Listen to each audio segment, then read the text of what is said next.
what point does somebody stop being a quality assistant or a quality engineer, and when do they start becoming a quality coach? Like, what's the difference between those two? Because I'm pretty sure there are going to be people on this in this session who'll be thinking, I do a lot of that stuff, and I'm not a quality coach.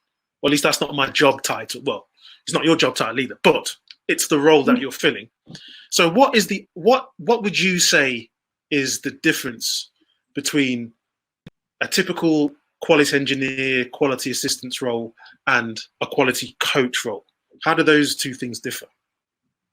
When you are not responsible for doing lots of testing by yourself. If from your team, they are not expecting you to test everything. Okay. For example, now everyone in my team knows that I'm not responsible for testing. Yeah. And if when doing some testing, it is just something extra. I am when it comes to actual testing, I'm somebody like them. Right. When your team gets up to this level of maturity, you can proudly say that, okay, my team is mature, my team has a quality mindset, and I'm a QA coach now, because they know their structure.